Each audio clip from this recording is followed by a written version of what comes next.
Vamos a ver de manera rápida unas ideas aquí, retomando lo que comentaba en la sesión pasada. Les decía que el enlace químico pues es una fuerza intramolecular, ¿sí? Mientras que las fuerzas que están presentes entre una molécula y otra se llaman fuerzas intermoleculares. Entonces, nos vamos a referir sobre todo a compuestos covalentes en esta parte del curso. Y estas fuerzas intermoleculares, pues son importantes porque su magnitud y además el tipo de fuerzas, pues es lo que va a determinar el valor de diversas propiedades físicas, ¿sí? Entonces, les comentaba también el caso de que si tenemos una sustancia en estado gas, podemos aseverar que sus fuerzas de atracción intermoleculares pues van a ser muy débiles comparadas con una sustancia que a las mismas condiciones de TIP está en estado líquido.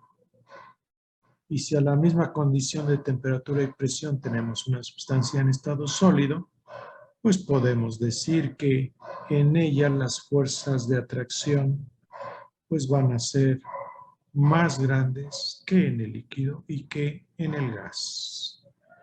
Bueno, les mencionaba algunos aspectos muy generales sobre los gases, los líquidos, los sólidos. Esos detalles de características generales también los tenemos en una diapositiva. De una vez se las presento. Vamos a ver. Aquí tenemos, esto complementa nuestros comentarios previos, por supuesto. Si tenemos la sustancia en estado gas, bueno, ya sabemos que toma volumen en la forma del recipiente y lo llena, además, ¿sí? La densidad de un gas normalmente es muy baja porque hay mucha distancia entre una partícula y otra, y eso explica su alta compresibilidad, así como la gran capacidad de sus moléculas para moverse en todo el volumen, ¿sí? Muy libres esas partículas. Ya en estado líquido el movimiento, pues normalmente decimos que es respetablemente libre, pero pues hay que reconocer que pueden haber ciertas orientaciones preferenciales. Además, la densidad de un líquido pues es notablemente grande comparada con el gas. Líquido y sólido, sus densidades más o menos son parecidas, son altas comparadas con el estado gas. ¿Sí? La alta densidad es un indicativo de que las moléculas están muy juntas y por ello, líquidos y sólidos, para fines prácticos decimos con frecuencia que son incompresibles. Aunque les decía que para fines muy finos, pues hay que tener presente que el volumen sí se modifica en un líquido, en un sólido, pero pues muy poquito, ¿sí? Bueno, ok. ¿Qué más tenemos por acá? Vamos a ver. De las fuerzas intermoleculares, les decía que si bien son importantes, hay que tener siempre en mente que su magnitud pues no es comparable con una fuerza intramolecular. Con intramolecular nos estamos refiriendo pues a un enlace químico. Aquí en la diapositiva se pone el caso de los enlaces OH en el agua. Se requiere mucha energía para romperlos. En cambio, actuar sobre las fuerzas intermoleculares en el agua líquida y pasarla al estado gas, pues requiere de mucho menos energía, ¿sí? Entonces, son pequeñas las fuerzas intermoleculares comparadas con las intramoleculares, pero les repito que Esas fuerzas entre moléculas pues determinan el valor de diversas propiedades físicas. Bueno, ok. Vamos a ver. Esto que acabo de mencionar está justamente aquí en el último parrafito. También les mencionaba que si hacemos el proceso de calentamiento de un material sólido a presión constante, pues estamos actuando sobre energía cinética de las partículas, primero en el sólido, luego en el líquido. Y podemos llegar a ver los cambios de estado de agregación, por ejemplo, la fusión, que es el paso de sólido a líquido. El paso de líquido a gas se llama vaporización en general. Si estamos en el punto particular donde vemos burbujas en el líquido, bueno, pues estaremos en la temperatura de ebullición de ese líquido. ¿Sí? Bueno, esto es para retomar algunas ideas. Esto ya lo mencioné. Y les decía que entre moléculas neutras, pues va a haber diversos tipos de fuerzas intermoleculares. ¿Sí? Hay tres que se llaman fuerzas de Van der Waals y son las dipolo-dipolo, dispersión de London y fuerzas de puente de hidrógeno, que hoy las vamos a discutir. También existe otro tipo de fuerza de interacción, que es la ion-dipolo, aunque esa normalmente se deja fuera del conjunto de fuerzas de Van der Waals. Pero aquí las discutimos las cuatro. Y justamente habíamos iniciado nuestra discusión con las fuerzas ion-dipolo. Entonces, para comentarlas, pues primero necesitamos que en nuestro solvente existan iones. Nuestro solvente polar puede disolver muy bien compuestos que en general se les llama electrolitos. ¿Qué es electrolito? Pues una especie, un compuesto que se disuelve, se disocia y produce iones. Entonces, se manifiesta a través de un aumento en la corriente, en la conductividad eléctrica de la solución. Y ya dependiendo de qué porcentaje de disociación tenemos en nuestro compuesto, hay maneras de determinarlo, ¿sí? Es que le podemos llamar electrolito fuerte si se disocia en un gran porcentaje, arriba del 90%, por ejemplo. O bien un electrolito débil. Produce iones, sí, pero de cada 100 moléculas puede ser que alrededor de 8 o menos estén disociadas, generando iones. Bueno, ok. También tenemos aquí anotado lo que corresponde a un no electrolito, como el azúcar. Se disuelve, pero no produce iones. Entonces no vemos efecto en el valor de conductividad eléctrica de la solución. ¿Sí? Y algo importante está anotado aquí, de que en general las sustancias iónicas o polares pues se van a disolver bien en solventes polares. Y las sustancias no polares normalmente se van a disolver bien en solventes no polares. ¿Sí? Pero a esta regla general, pues hay muchas excepciones. ¿Sí? La cantidad de compuestos químicos que tenemos en la actualidad, pues es sumamente grande y entonces pues hay muchas excepciones. Bueno, ok. Les decía que una vez que tenemos iones en un solvente, entonces va a haber ciertos acomodos preferenciales. Entonces, por aquí está mostrado el caso de que si disolvemos cloruro de sodio en agua, pues se van a formar iones sodio y iones cloruro.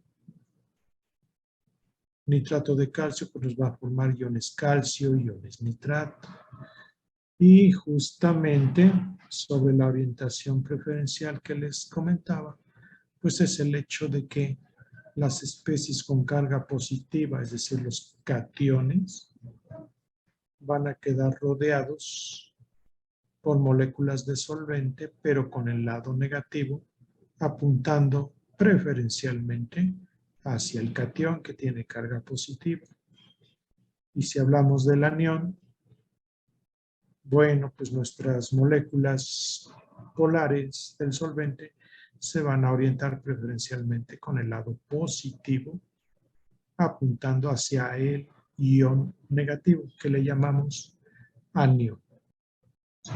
Ya lo habíamos comentado, solamente estoy retomando esas ideas.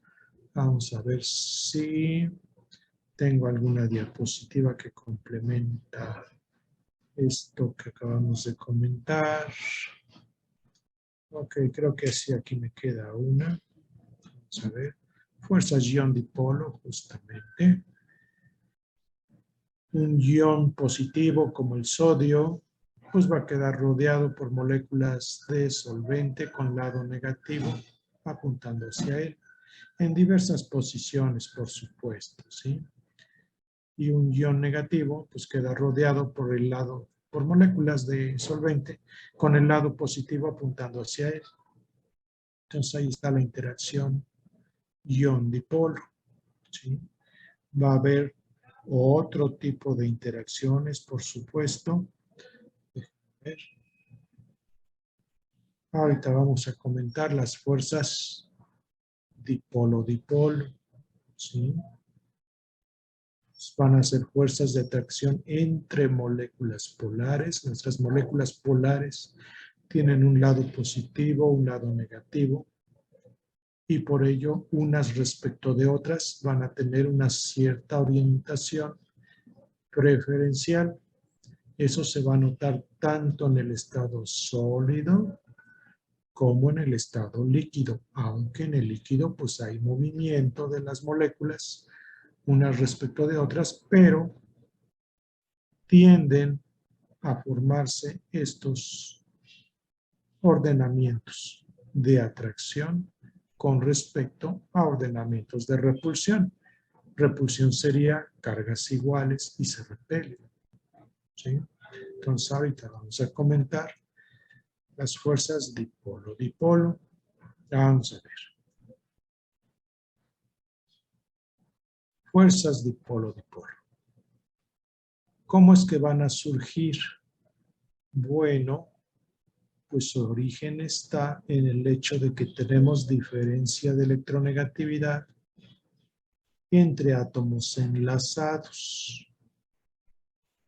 Si esa diferencia pues es diferente de cero, pues entonces estaremos tratando con moléculas que aun cuando sean neutras, pues van a ser polares y entonces tienen un momento dipolar permanente. Es decir, tienen un lado positivo, un lado negativo, y eso es estable en el tiempo. Entonces, pues este tipo de moléculas se van a traer cuando el lado positivo pues esté cerca del lado negativo. Y esa va a ser la orientación predominante, ¿sí? Estas fuerzas dipolo-dipolo pues se van a manifestar cuando las moléculas pues estén muy juntas, ¿sí?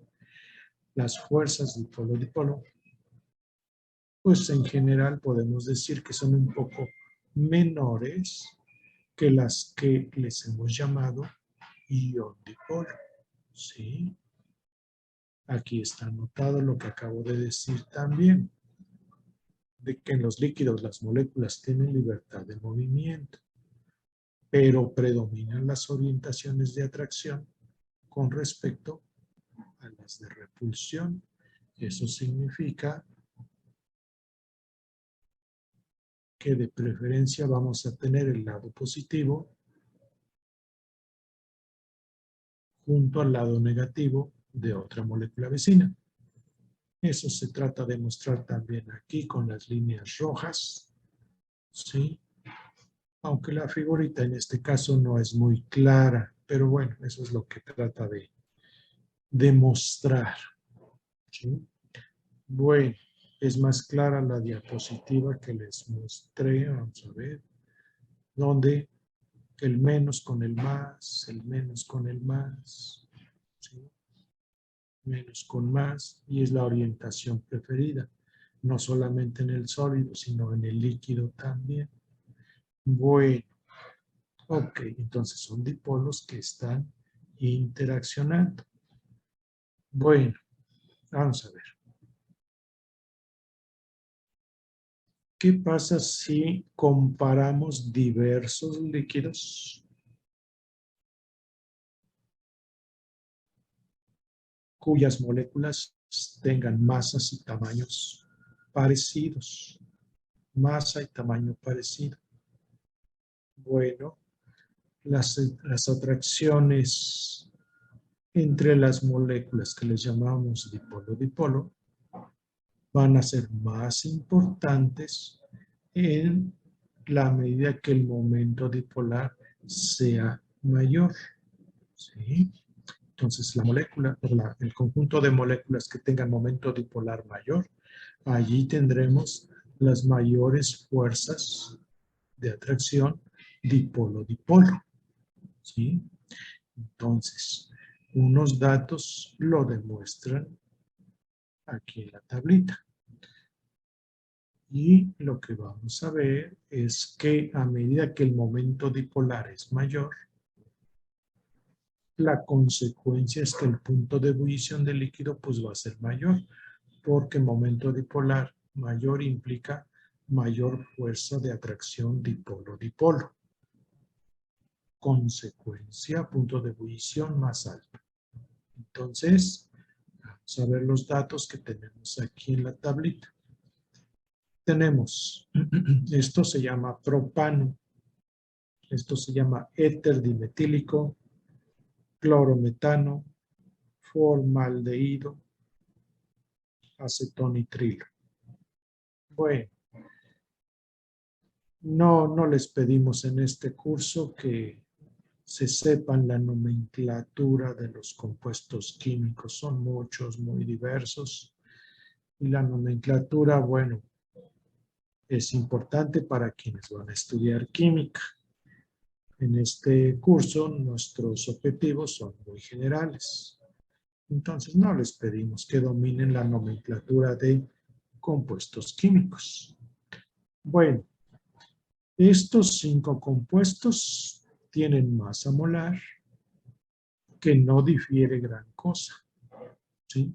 Su masa molar no es muy diferente y entonces si hacemos comparaciones entre ellos, entonces, pues aquí tenemos el valor de momento dipolar. Recuerden que se mide en device, ¿sí? El más pequeño, el propano. Momento dipolar pequeño significa atracciones dipolo-dipolo pequeñas. Y si son pequeñas, entonces las podemos vencer fácilmente y con un poco de calentamiento alcanzamos la temperatura de ebullición de la sustancia. Vean que este valor está en grados Kelvin. ¿Sí? Entonces, es muy fácil llevar al propano líquido a su punto de ebullición, ¿sí? Pero no es tan fácil para un compuesto como acetonitrilo, que tiene un momento dipolar de 3.9 y donde debemos de llevar la temperatura hasta 355 grados Kelvin para que el acetonitrilo alcance la temperatura de ebullición. ¿Sí? Entonces, a medida que el momento dipolar se incrementa, mayores fuerzas de atracción dipolo-dipolo y más temperatura se requiere para alcanzar la temperatura de ebullición, porque debemos de vencer esas fuerzas intermoleculares dipolo-dipolo. ¿Sí? Bueno, así hay que entender esta parte de las fuerzas dipolo-dipolo. Se reconocen fácilmente porque, pues por ejemplo, clorometano, carbono unido a cloro, el enlace es polar. Si fuera CH4, recuerden que el CH4 no es polar, pero cuando ya le quitamos un hidrógeno y le ponemos un cloro, la molécula es polar. Entonces, hay que tener cuidado con eso. Bueno, ok. ¿Qué pasa con las especies que no son polares? Bueno, pues eso lo vamos a comentar aquí en términos de las fuerzas de dispersión de London. ¿Sí? Sabemos que a cierta presión y temperatura adecuadas, los gases no polares pues pueden pasar al estado líquido. Un gas que pasa al estado líquido, al proceso se le llama licuefacción. También es válido llamarle condensación. ¿Sí? Más adelante vamos a ver el nombre correcto de los diferentes cambios de estado. Pero aquí les adelanto, licuefacción o condensación.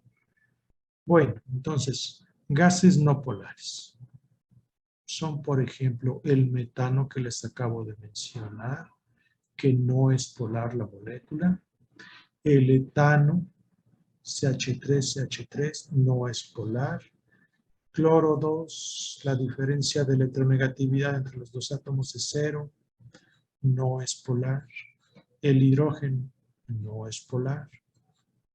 Evidentemente los gases nobles, helio, neón, que son especies monoatómicas, pues no son polares.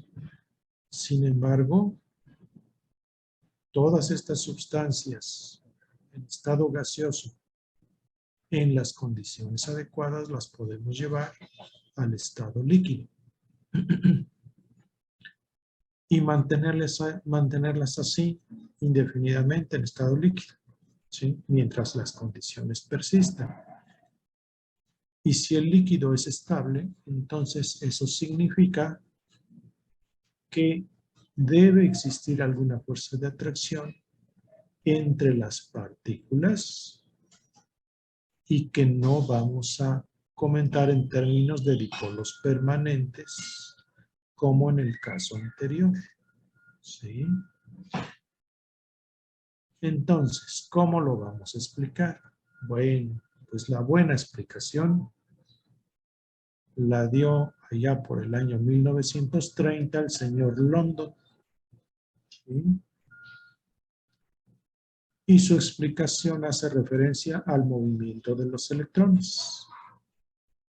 Nos dice que el movimiento de los electrones en el átomo o bien en la molécula puede llegar a generar un momento dipolar instantáneo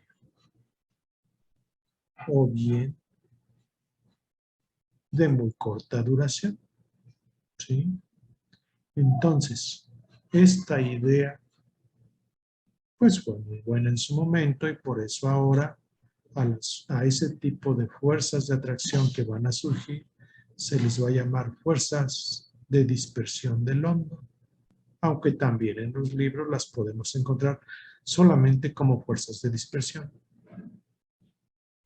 En muchos se les agrega de London y está bien para reconocer las contribuciones del señor London. Entonces, ¿cómo actúa esto de los dipolos instantáneos, dipolos de muy corta duración? Van a ser dipolos también que se les llama inducidos. Entonces, vamos a tomar aquí un ejemplo muy sencillo, utilizando para ello al átomo de helio. un átomo muy pequeño. Configuración del helio, 1s2, nada más tiene 2 electrones. Entonces, podemos considerar que sus 2 electrones pues, se van a mover en trayectorias circulares, pues son los orbitales S, ¿sí? Y como los electrones se repelen, entonces podemos decir que un electrón estará en posición exactamente opuesta a la del otro. Y está bien, pero esa va a ser la distribución promedio en una colección grande de átomos, ¿sí? Entonces, es la distribución promedio. ¿Qué pasa en un instante dado en una región pequeña del sistema? Pues puede ocurrir que los 2 electrones pueden no estar en posiciones totalmente opuestas. Y si no lo están, en ese momento se ha creado un dipolo instantáneo. Y esto va a tener una consecuencia. Va a inducir la formación de otro dipolo en un átomo vecino. Y si tenemos dipolos, aunque sean inducidos, aunque sea de corta duración, entonces surge una fuerza de atracción entre ellos. Fuerza de atracción entre dipolos inducidos o instantáneos. Y eso es lo que va a mantener a las partículas unidas en el estado líquido. ¿Sí? Este tipo de fuerzas, les decía, son las que ahora se reconocen como las fuerzas de dispersión o de dispersión de London. Esto que acabo de comentar para el helio se ve también aquí en una figura. Vamos a ver. Tenemos aquí carga 2 más en el núcleo, pues sí, es el helio, y 2 electrones en posiciones totalmente opuestas, que es lo que uno ve en una gran distribución o en un gran conjunto de átomos, es la distribución promedio. Pero en una región muy local, en un cierto instante, puede ocurrir que los 2 electrones del helio no estén totalmente en posiciones opuestas. Si aceptamos eso, entonces estamos diciendo que del lado izquierdo puede haber una carga parcial negativa y en consecuencia del lado contrario una carga parcial positiva. Aquí están muy chiquitos los simbolitos, pero se alcanza a ver. Bueno, yo lo alcanzo a ver. Lado positivo, carga parcial. Lado negativo, carga parcial. Y lo sombreado o lo aclarado aquí en la imagen es lo que da cuenta de la región negativa en un átomo de helio. Y si tenemos esta separación de cargas, entonces tenemos dipolo y empuja la densidad electrónica de un átomo vecino y la distorsiona. ¿Sí? Entonces, tenemos ahora lado parcial positivo hacia el lado parcial negativo y entonces hay atracción por dipolos inducidos, ¿sí? O dipolos instantáneos. Es la idea del señor London, ¿sí? Entonces, aquí estamos comentando sobre la distorsión de la densidad electrónica, ¿sí? De hecho, distorsionar la densidad electrónica se puede lograr en cualquier especie atómica o molecular. Simplemente es aplicar un campo eléctrico externo y se va a distorsionar. Ahora, ¿qué tan fácil es distorsionar la densidad electrónica? Bueno, pues eso está en función de un parámetro que le llamamos polarizabilidad. Y no es otra cosa más que qué tan fácil se distorsiona la densidad electrónica. Si es fácil, decimos, es muy polarizable la molécula o el átomo con el que estamos tratando. Si no es tan fácil, pues decimos, es poco polarizable. ¿Sí? ¿Y qué esperamos como consecuencia de esto? Pues que a medida que una especie sea más polarizable, pues sus fuerzas de dispersión van a ser mayores. ¿Sí? Bueno, ¿qué es lo que vamos a ver de manera general?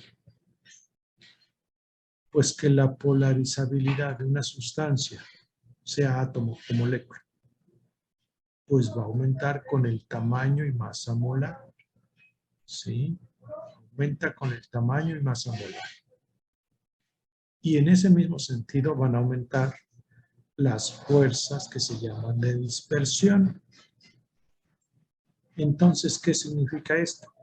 Pues que las especies con mayor masa molar van a tener los puntos de ebullición más altos.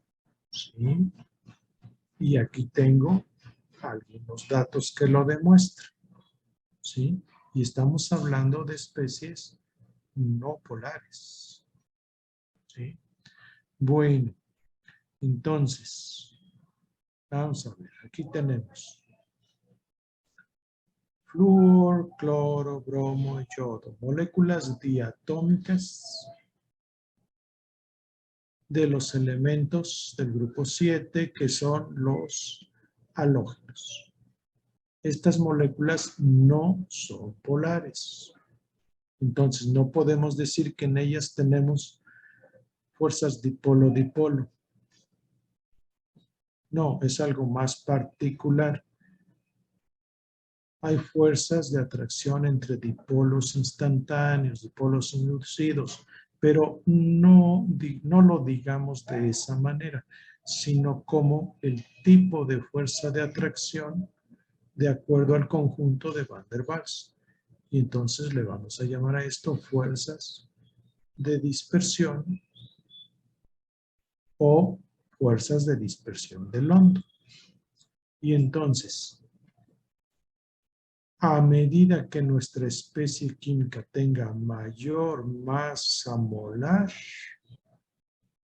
va a ser más polarizable, mayores fuerzas de atracción que se llaman de dispersión, y la consecuencia es que tenemos temperaturas de ebullición más altas.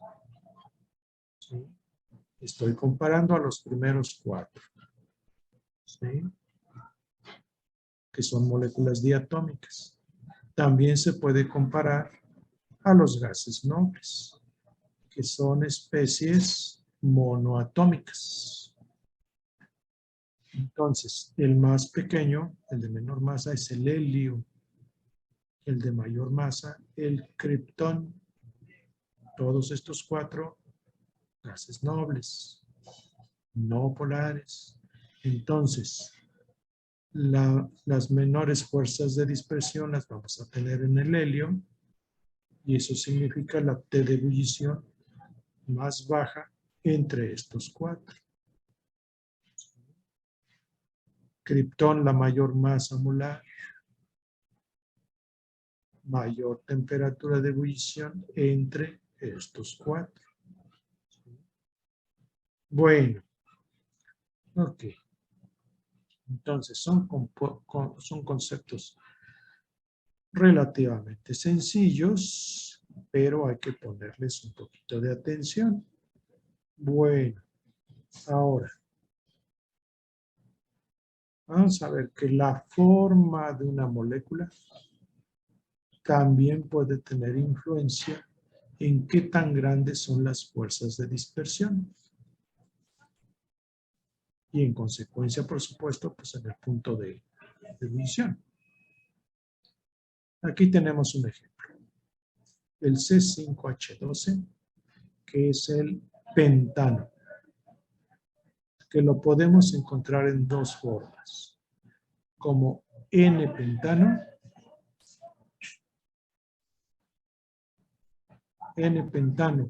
donde las moléculas son casi lineales, son estos dos, N-pentano. Y también lo podemos encontrar como el neopentano, que es este arreglo de todos los átomos, ¿sí? Casi esférico y este casi lineal. Entonces, hay diferencias en el punto de ebullición. N-pentano 309, neopentano 282, casi 30 grados de diferencia en temperatura de ebullición. Y sin embargo, la fórmula condensada de los dos es la misma. Entonces, en la forma de N-pentano, las moléculas tienen más contacto entre ellas. Si hay más contacto entre ellas, entonces las fuerzas de dispersión van a ser mayores. Y eso es lo que justifica que en el N-pentano la T de ebullición sea más grande con respecto al neopentano. Entonces la forma de una molécula puede influir en la magnitud de las fuerzas intermoleculares. Mayores fuerzas aquí en el arreglo lineal, menores fuerzas aquí en el arreglo casi esférico. ¿Sí? Entonces, todo en función de qué tanto contacto hay entre una molécula y otra. ¿Sí? Bueno, ok.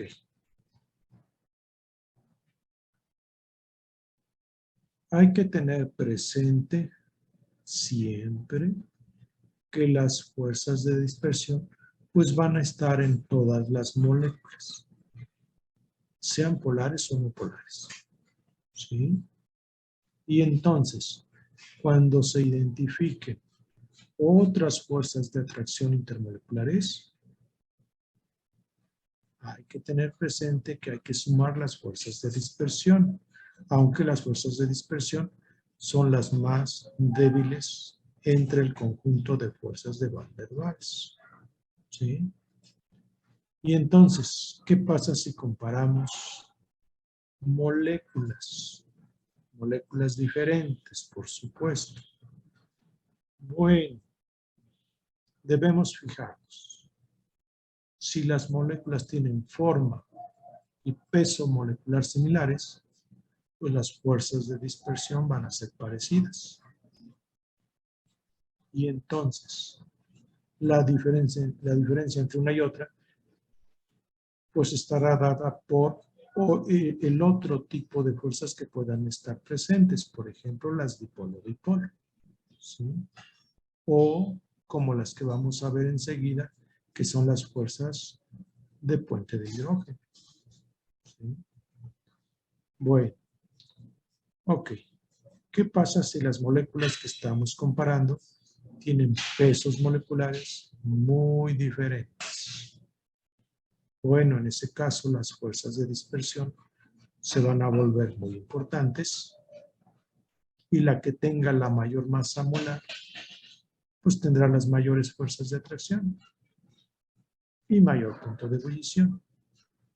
Pero los pesos moleculares deben ser muy diferentes. ¿Sí? Bueno, ok. Vamos a ver. Aquí tenemos un ejemplo.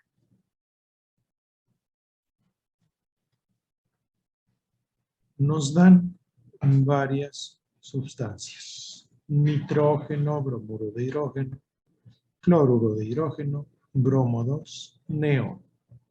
Y la pregunta es, ¿cuál tiene las fuerzas de dispersión más grandes? ¿Cuál tiene las fuerzas dipolo-dipolo más grandes? Entonces, ¿cómo contestamos esto? Pues primero hay que identificar si nuestras especies son o no son polares. ¿Sí? Porque no es lo mismo comparar polares con no polares. Entonces, especies no polares. Pues el nitrógeno, diferencia de electronegatividad entre los dos átomos enlazados, 0, y así que no es polar. Bromo 2 igualmente no es polar. Neón no es polar, es un gas noble. HBr y HCl claramente son moléculas polares. ¿Sí? Entonces, si ya identificamos a nitrógeno, bromo y neón como no polares, entonces las fuerzas de atracción que están presentes en ellos tres, pues deben ser solamente las fuerzas de dispersión, como se dice aquí. ¿Sí? Entre ellos, ¿cuál tiene las mayores fuerzas de dispersión? Bueno, pues el neón tiene muy poquita masa molar. De allí seguiría el nitrógeno. Como es N2 serían 28 gramos mol. Pero el bromo tiene bastante más. Creo que es 80 y 80 por 2. Algo así. Entonces tiene mucha más masa molar el bromo 2 que N2 y que neón. Entonces las mayores fuerzas de dispersión pues van a estar en el bromo 2. ¿Sí? Bueno, mayor masa molar. Ahora, comparemos a los que tienen, a las moléculas que son polares. HBr, HCl. Entonces, son formas parecidas. ¿Sí? Muy sencillas las moléculas. Hay dipolo permanente en las dos, pero hay diferencia. Porque el cloro está en la tabla periódica, está arriba del bromo, y entonces el cloro es más electronegativo. Entonces la diferencia de electronegatividad es mayor en el HCl que en el HBr. Y entonces con ello decimos el dipolo del HCl debe ser un poco más grande que el del bromuro de hidrógeno. Y con este argumento decimos que en el HCl las fuerzas dipolo-dipolo deben ser más grandes que en el bromuro de hidrógeno. ¿Sí? Eso es lo que está comentado aquí. ¿Sí? Ok. Bueno, tenemos aquí otro ejemplo. Varias sustancias. Cloruro de hidrógeno, cloro 2, cloruro de plata, yodo molecular. Dice, identifica las fuerzas de atracción en cada una. Identifica la especie que presentaría el mayor punto de ebullición. Entonces, ¿cómo respondemos esto? Bueno, pues vayamos por los más sencillos. Polares y no polares, para empezar. Cloro 2, no polar. Yodo 2, no polar. Cloruro de hidrógeno, esto es polar. cloruro de plata, esto inclusive es un compuesto iónico, porque es un metal unido con un no metal. ¿Sí? Entonces, pues ya identificamos a las fuerzas de atracción en cada una. Decimos cloro 2, fuerzas de dispersión. Yodo 2, fuerzas de atracción, son las fuerzas de dispersión. En el HCl, como es un dipolo, entonces fuerzas de atracción dipolo-dipolo. Ahora, hay que fijarse en esta cuestión. Metal con un no metal, decimos, es un compuesto iónico. Metal con no metal, compuesto iónico. Entonces, ¿qué es lo que caracteriza a los compuestos iónicos? Pues su alta temperatura de fusión, alta temperatura de ebullición, energías de red que son grandes y algo importante, los iones, como es un compuesto iónico, entonces los iones positivos van a estar rodeados por iones negativos. O se puede decir que los iones negativos van a estar rodeados por los iones positivos, lo cual nos lleva a energías de red grandes. Entonces aquí debemos de reportar como fuerza de atracción entre las partículas, pues al enlace iónico, ¿sí? Ojo con eso. La fuerza de atracción es el enlace iónico, ¿sí? Bueno, si nos hubieran puesto aquí al mercurio líquido, bueno, pues el mercurio líquido pues son átomos en íntimo contacto unos con otros, átomos de metal, y surge lo que se llama el enlace metálico. Entonces, si tuviéramos mercurio líquido, reportaríamos que las fuerzas de atracción entre las partículas son el enlace metálico, ¿sí? Entonces, ojo, podemos reportar como fuerzas de atracción a enlace iónico y también al enlace metálico, además de las que estamos discutiendo, que son ion dipolo, dipolo-dipolo, fuerzas de dispersión, y ahorita vamos a ver las fuerzas de puente de hidrógeno. ¿Sí? Bueno, vamos a ver.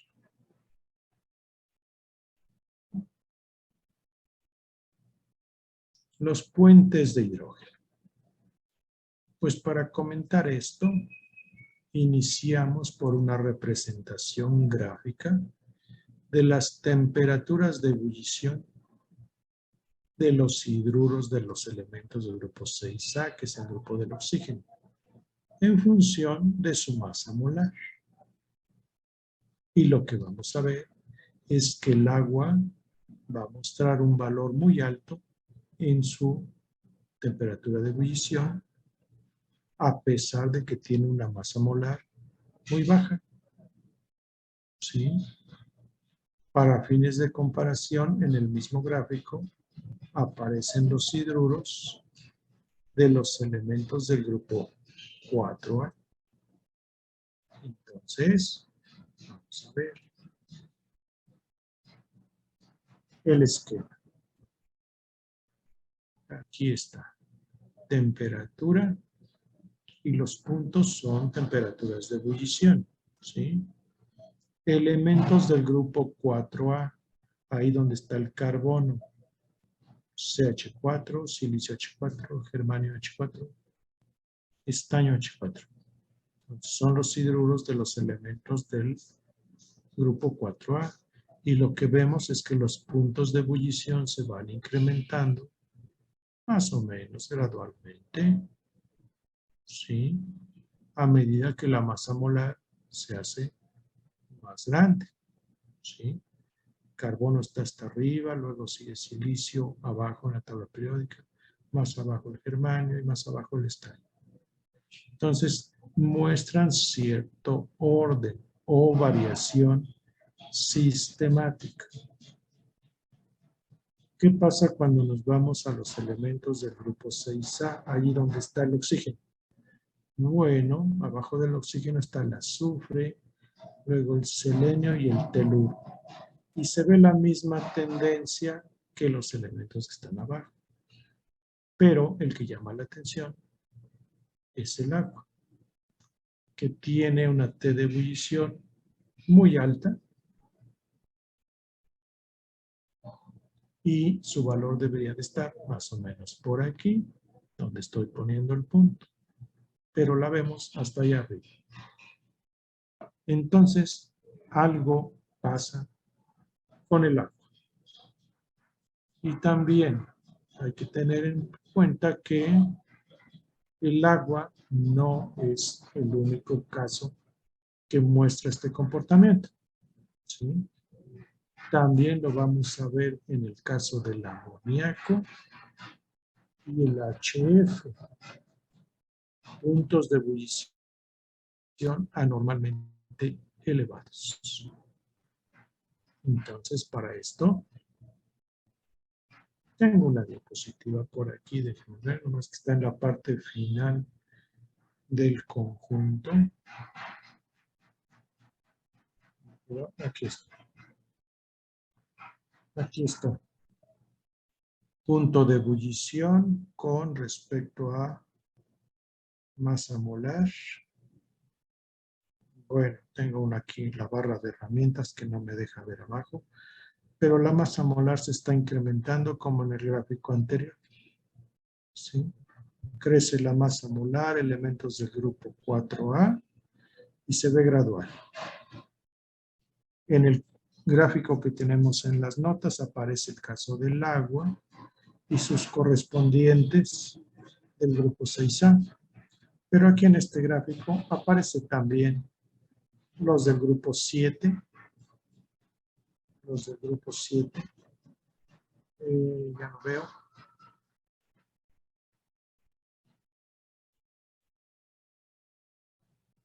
Sí. Parece que aquí hay un errorcito. Aquí. Grupo 4A es este de abajo.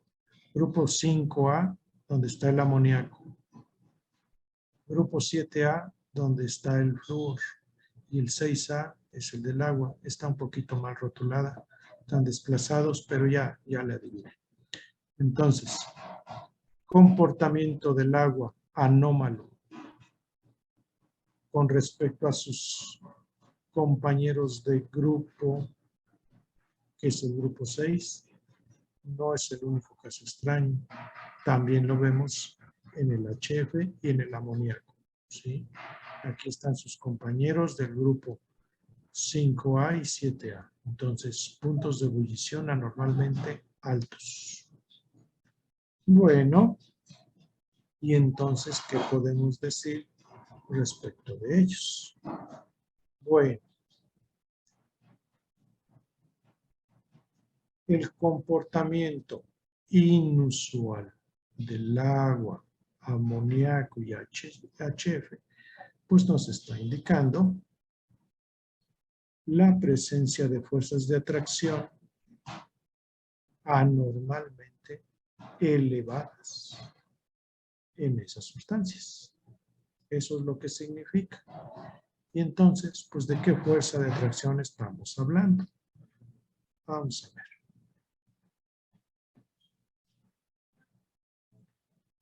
Esa fuerza de atracción intermolecular especial que está presente en agua, amoníaco y HF es lo que le llamamos el puente de hidrógeno. ¿Sí? Entonces, esta fuerza pues va a surgir cuando tengamos a un hidrógeno unido con un átomo muy electronegativo. Es decir, oxígeno, nitrógeno o flúor. Con ningún otro átomo va a surgir la fuerza de puente de hidrógeno. Nada más cuando tengamos hidrógeno unido a oxígeno, nitrógeno o flúor. Y entonces ese hidrógeno va a interaccionar de manera importante con los pares de electrones libres presentes en un átomo vecino, que también va a ser normalmente muy electronegativo. Es decir, un átomo de oxígeno, nitrógeno, flúor, presente en una molécula vecina. ¿Sí? Bueno, como tenemos diferencias de electronegatividad grandes, entonces hidrógeno unido con oxígeno, nitrógeno, flúor nos va a llevar a un enlace muy polar. ¿Sí? Eso va a dejar al hidrógeno con una carga parcial positiva y entonces interacciona de manera fuerte con electrones libres en átomos de moléculas vecinas. ¿Sí? Hemos representado la polaridad del enlace químico a través de una flecha y una rayita vertical, lo cual decimos que es muy útil porque permite identificar fácilmente al lado positivo del dipolo. ¿Sí? La flecha apunta hacia el más electronegativo. Entonces, carga parcial negativa en el nitrógeno, carga parcial positiva en el hidrógeno. Y de la misma manera para el OH y para el FH. ¿Sí? Ahí están los dipolos. Bueno, entonces, la interacción entre ese hidrógeno y los pares de electrones en átomos vecinos, pues va a ser fuerte. Y la representamos normalmente a través de puntos, como se muestra en esta figura. ¿Sí? Aquí tenemos dos moléculas de agua. ¿Sí? Sabemos que el oxígeno tiene pares de electrones libres, dos. Hidrógeno unido a oxígeno, carga parcial positiva en el hidrógeno, y esa carga parcial positiva, ¿qué es el hidrógeno? Va a interaccionar fuertemente con los pares libres en el oxígeno vecino. Y esos puntos suspensivos que se ven ahí son los que están denotando la interacción fuerte, naturaleza atractiva y que le llamamos puente de hidrógeno. ¿Sí? Lo mismo se aplica si nuestra molécula de agua interacciona con un fluoruro. Vamos a tener puente de hidrógeno. O bien una molécula de amoníaco, un hidrógeno, cualquiera de los tres, ¿sí? Un hidrógeno con el par de electrones en el nitrógeno de una molécula vecina. ¿Sí? O bien amoníaco con molécula de agua. Ahí están los puntos indicando la atracción puente de hidrógeno. Entre las moléculas de HF, pues aquí está indicado. Y también el hidrógeno de un amoníaco con el par de electrones de un oxígeno. ¿Sí? Ahí está. Bueno, entonces esta es una fuerza de atracción, pues muy especial, importante, por supuesto. ¿Sí? Bueno, aun cuando sea importante, la fuerza que se le llama de puente de hidrógeno y que implica energías entre 4 y 25 kilojoules por mol, bueno no pensar que su magnitud sea comparable con la fuerza típica de un enlace químico. Ya antes vimos valores, ¿sí? Y como no es comparable, entonces cada vez se utiliza menos llamarle enlace de puente de hidrógeno. En algunos librillos todavía encontramos esta expresión, enlace de puente de hidrógeno, pero esencialmente no es adecuado por la gran diferencia entre la fuerza de un enlace químico y la fuerza de un típico puente de hidrógeno. ¿Sí? Bueno, ¿dónde esperamos que sea más grande la fuerza del puente de hidrógeno? Bueno, pues evidentemente en el HF. ¿Por qué? Pues porque ahí el dipolo es el más grande. Luego seguiría en el agua y un poco menos fuerte en el amoníaco. ¿Sí? Ahí. Bueno, vamos a ver. Ahora, del conjunto de fuerzas Van der Waals, las más débiles pues van a ser las de dispersión. Y sobre todo si hablamos de especies con masas molares pequeñas. Enseguida vamos a tener a las fuerzas dipolo-dipolo, un poquito más grandes. ¿Sí? Y todavía más grandes, las fuerzas de puente de hidrógeno. ¿Sí? Esas tres son las fuerzas de Van der Waals.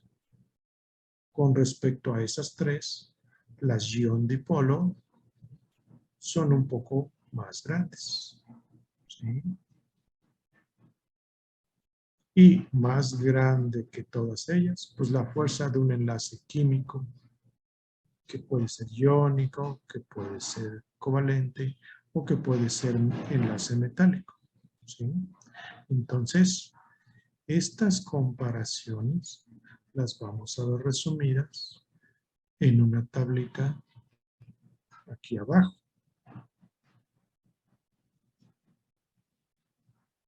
Y en esta tablita, si seguimos las flechas, empezando por arriba, si seguimos las flechas, podemos identificar fácilmente el tipo de fuerzas que están presentes en la sustancia de la cual nos estén hablando.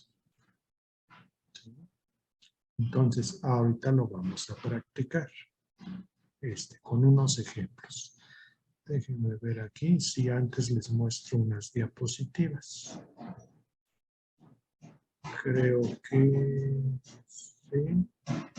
Les voy a mostrar unas diapositivas y regreso al ejemplo donde aplicamos este diagrama. ¿Sí?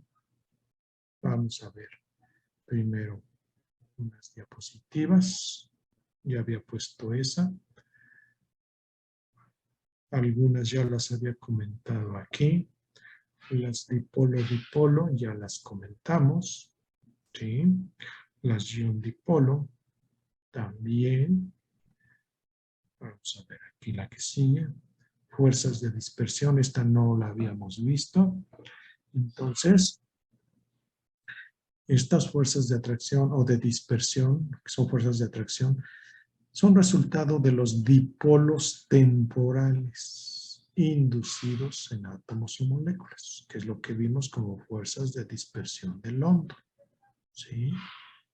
Un catión, por ejemplo, puede inducir un dipolo en una molécula que no sea polar.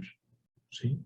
Si no es polar, pero no es polar, pero se le puede inducir un dipolo si es que logramos poner un catión como vecino.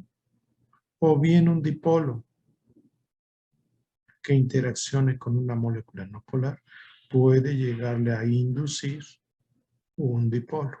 ¿Sí? Bueno, ok. No son muy comunes esas dos interacciones, pero pues ahí están mencionadas. Ok. Hablamos del concepto de polarizabilidad, que es la facilidad con la cual la distribución electrónica en un átomo o molécula puede ser distorsionada. Y entonces decíamos, ¿Quién es más polarizable? Pues la especie que tenga más electrones, la que sea más grande, ¿sí?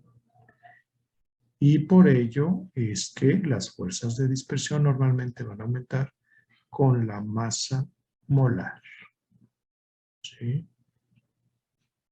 Entonces, aquí tenemos otros datos de puntos de fusión en este caso para compuestos no polares, dice aquí similares.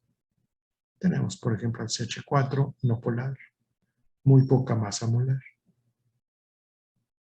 Y tenemos al CI4, casi no se alcanza a ver aquí, pero es el tetrayoduro de carbono. Ese, pues no es polar tampoco, la molécula es simétrica. C-bromo 4 es simétrica, no es polar. CH4 no es polar. Entonces, en todos ellos, las fuerzas de atracción que están presentes son las fuerzas de dispersión. Pero, como explicamos la gran diferencia en punto de fusión, el CH4 funde muy fácilmente, pero el CI4 tenemos que calentar apreciablemente para que se funda. Entonces, ¿a qué se debe? Pues a que el tetrayoduro de carbono es una especie con alta masa molar. Y si tiene alta masa molar, nos está diciendo aquí, las fuerzas de dispersión van a ser grandes. Y tenemos que vencerlas para que nuestro material pase del estado sólido al estado líquido. ¿Sí? La interpretación funciona también para el paso del líquido a gas, por supuesto. Bueno, ok.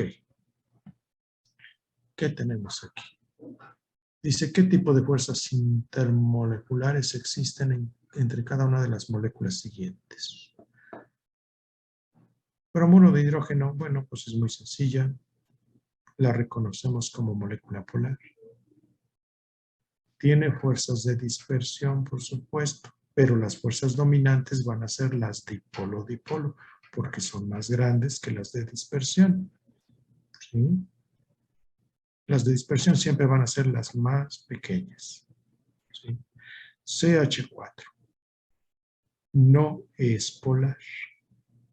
Y si no es polar, pues entonces nada más tiene fuerzas de dispersión. ¿Sí? El SO2. Aquí está su estructura de Lewis. ¿Sí? No es lineal, de hecho la geometría es angular, así se le llama, y entonces es una molécula polar. Si es polar, entonces tenemos fuerzas dipolo-dipolo, y siempre tener en la mente que las fuerzas de dispersión, pues ahí están presentes, pero son pequeñas comparadas con las fuerzas dipolo-dipolo. ¿Sí? Entonces ahí tenemos estas tres moléculas muy sencillas. Bueno, por aquí tengo otra más. Lo que acabamos de comentar de las fuerzas de puente de hidrógeno. Entonces, es una especie AH, hidrógeno unido a A, donde A puede ser oxígeno, nitrógeno, flúor, y entonces el H interacciona con un átomo B que tiene pares de electrones libres. Entonces B con frecuencia es la misma, es otra molécula de la misma especie.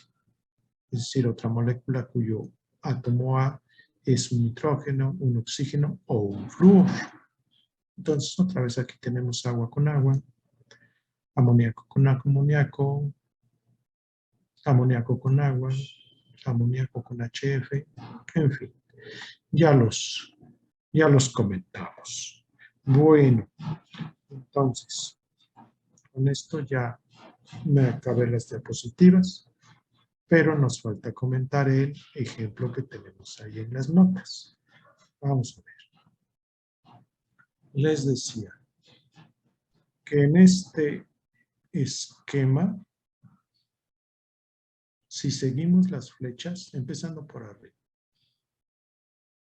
si seguimos las flechas, vamos a llegar a identificar fácilmente las fuerzas de atracción presentes en una especie química, manteniendo en mente siempre que todas las especies químicas van a tener fuerzas de dispersión, pero además de fuerzas de dispersión, que son aquí las más débiles, puede haber otros tipos, y esos otros tipos normalmente son más grandes que las de dispersión, como las dipolo-dipolo, un poco más grandes, las de puente de hidrógeno, más grande que puente de hidrógeno, pues la acción dipolo, y más grandes, pues los enlaces químicos formales, ¿sí?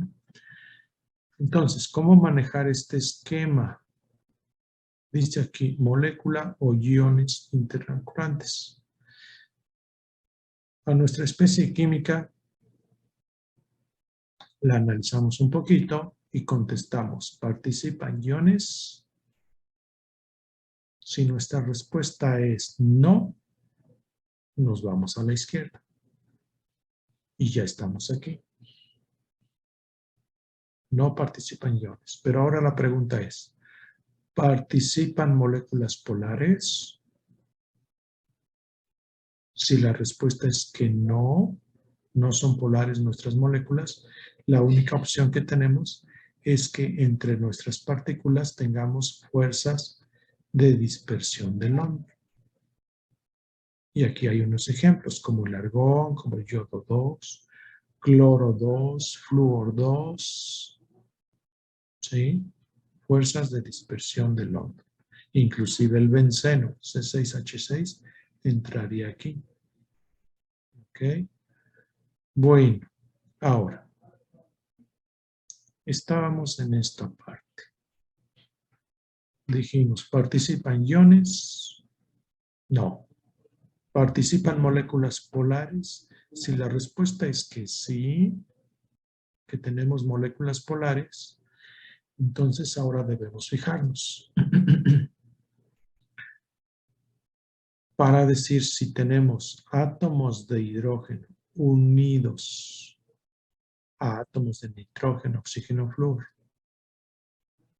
Si efectivamente tenemos hidrógeno unido a nitrógeno, oxígeno, flúor, nuestra respuesta fue sí. Entonces estamos ante fuerzas de atracción que se llaman puentes de hidrógeno. Entonces los puentes de hidrógeno solamente se presentan en el agua, amoníaco y HF. No olvidar eso. ¿Sí?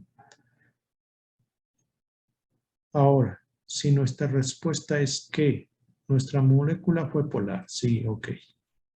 Pero ahora, átomos de hidrógeno unidos a nitrógeno, oxígeno, flúor. Si la respuesta es que no, nuestra molécula fue polar, pero no tenemos hidrógeno unido a estos tres, respuesta no, entonces lo que tenemos como fuerzas de atracción son las fuerzas dipolo-dipolo. Y aquí tenemos como ejemplo al H2S, al clorometano. ¿Sí?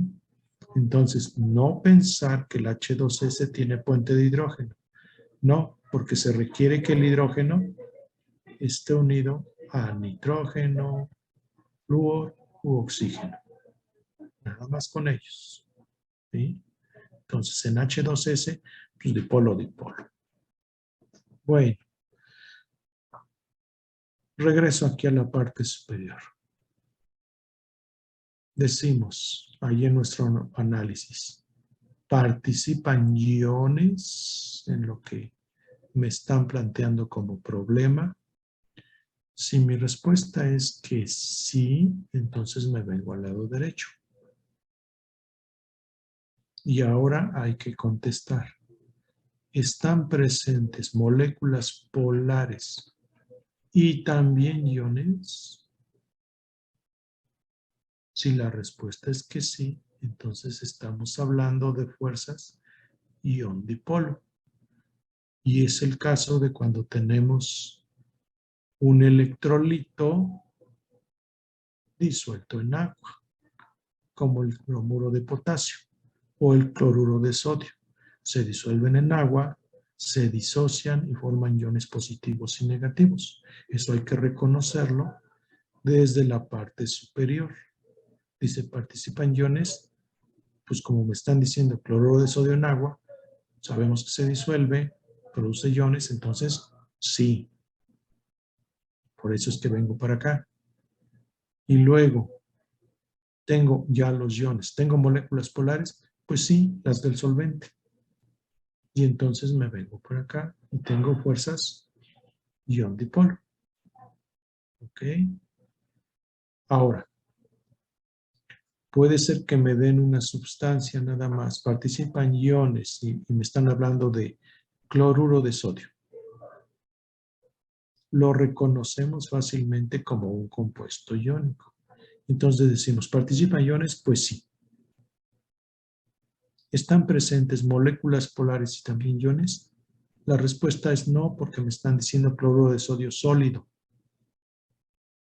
No hay solvente.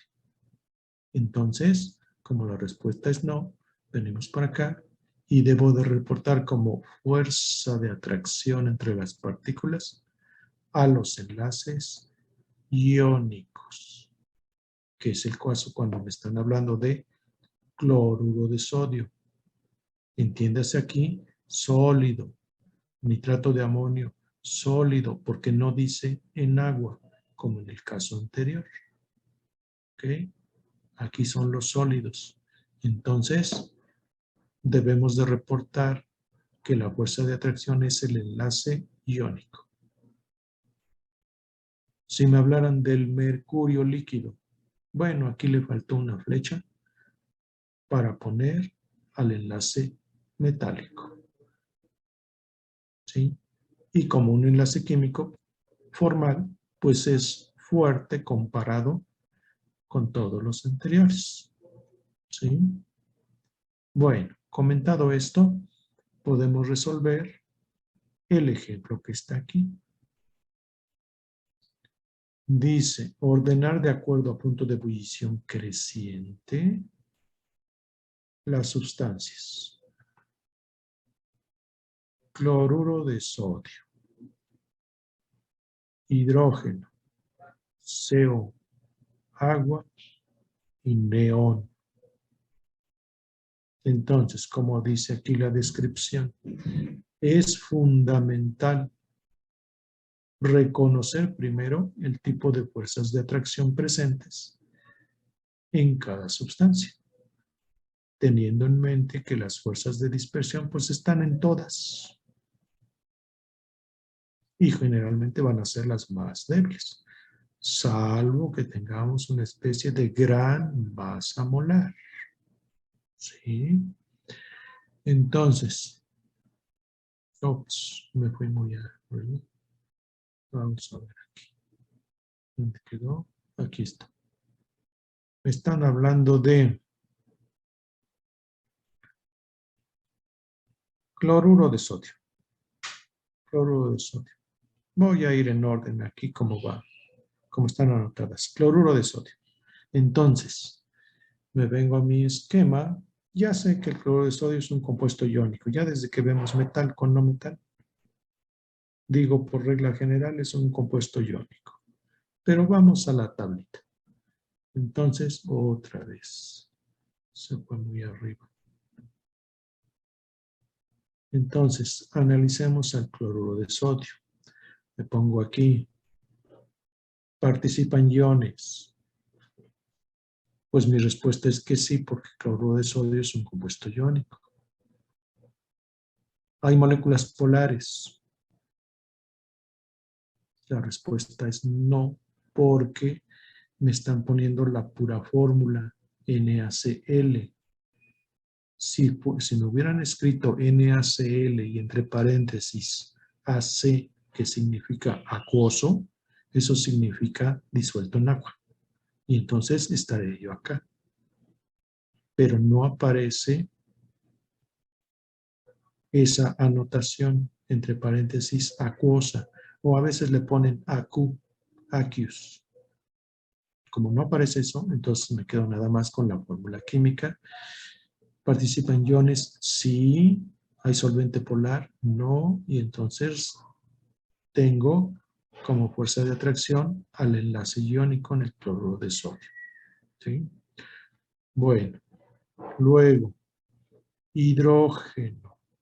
Analizar al hidrógeno. Entonces, hidrógeno lo reconocemos de inmediato como una especie, pues no polar. Entonces, me pongo arriba. ¿Participan iones? Pues no, no participan iones. ¿Hay moléculas polares?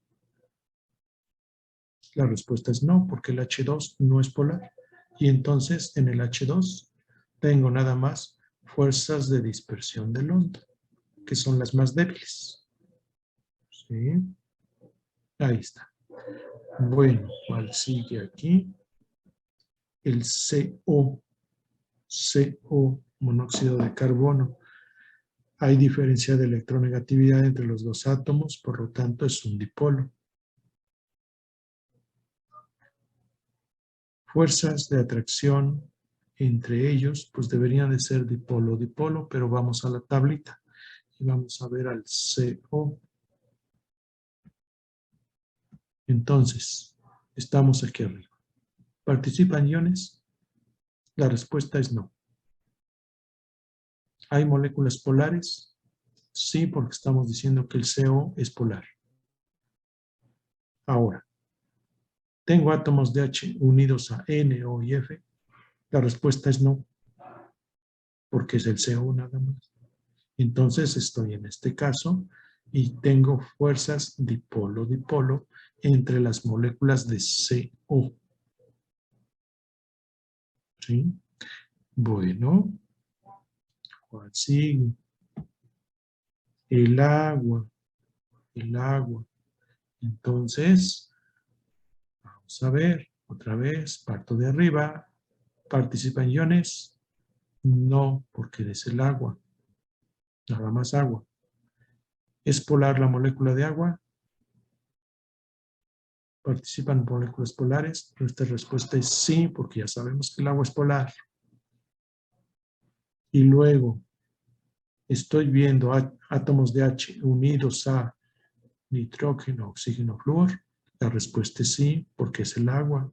Y entonces en el agua tengo enlaces de fuerzas de atracción que se llaman puentes de hidrógeno. Puentes de hidrógeno. Sea que esté en estado líquido o esté en estado sólido. ¿Sí? Puentes de hidrógeno. Bueno, me falta una más, creo. El agua y el neón. El neón. Entonces, nos vamos a nuestra tablita. Ups.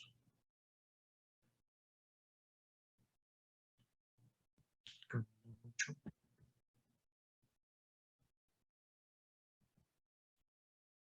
Ahí está la tablita. Entonces, el neón. Me pongo aquí arriba. ¿Participan iones? Pues no. Es el neón, es un gas noble. No. ¿Tengo moléculas polares? No. Entonces me vengo para acá y entonces tengo en las partículas de neón solamente fuerzas de dispersión del hondo, así como ocurre también en el argón y en el yodo en estado sólido. Entonces ya identifiqué a las fuerzas de atracción presentes en cada uno de ellos. Y aquí me dice, ordena de acuerdo a punto de ebullición creciente.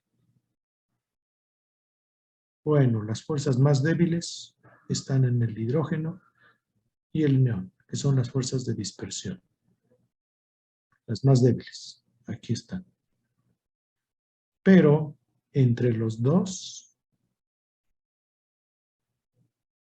menores fuerzas de dispersión están en el hidrógeno porque tiene la masa molar más pequeña.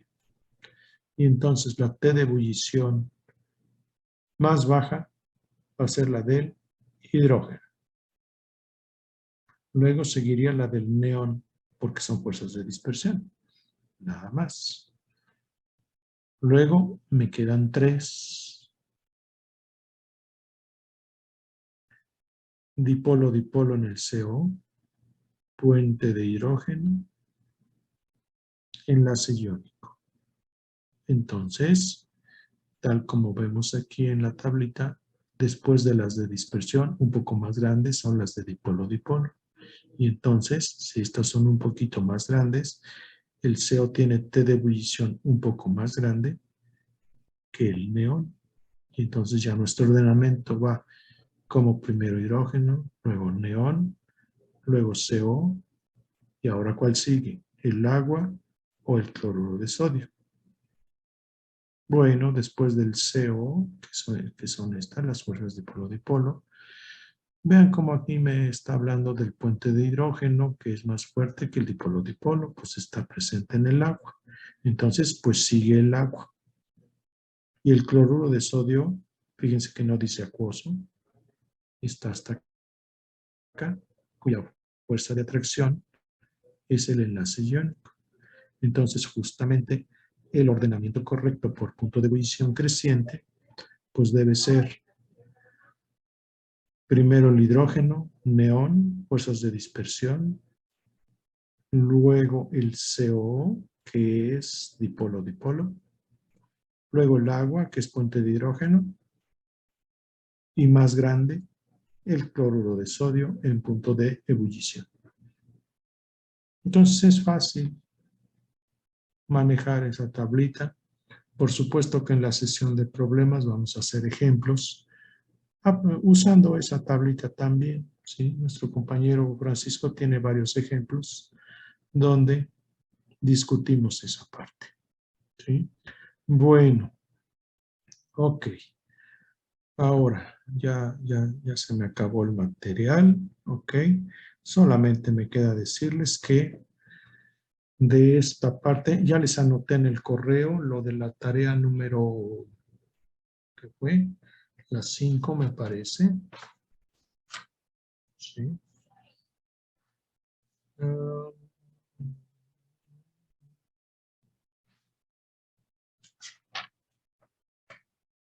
Sí, les anoté la tarea número 5, que son algo así como 12 problemas, más o menos. Hoy deben de enviar su tarea número 4, la tarea 5 la próxima semana, el miércoles a más tardar. Y vamos a dejar algunos problemitas adicionales para que sea la tarea número 6. Entonces aquí ya no les voy a dejar mucho para no cargarles mucho el trabajo. Claro que deben de estudiar los conceptos. Estos que están aquí anotados sí son parte de la tarea número 6. Veré si en la siguiente sección tomo algunos ejemplos para que los pongamos aquí dentro de la tarea 6, pero se los comento un poquito más adelante, ¿sí? Entonces trato de no cargarles el trabajo porque también deben de estar preparando su trabajo de investigación que deben de enviarme en la semana 11 y por supuesto, pues también tienen otras UEAs que atender, ¿no? Entonces hay que dedicarle tiempo a todas. Bueno, les mandé también hace un rato un correo donde les indico que Sistemas Escolares está en el proceso de levantar la encuesta normal de cada trimestre que se hace en la semana 7, en la semana 8. Les mandé un correo, entonces moléstense unos minutos para contestar esa encuesta. Es importante porque eso permite pues ir haciendo ajustes en la manera en que trabajamos, ¿sí? Siempre tratando de mejorar. Bueno, ok. Entonces, jóvenes, dudas que tengan sobre este material.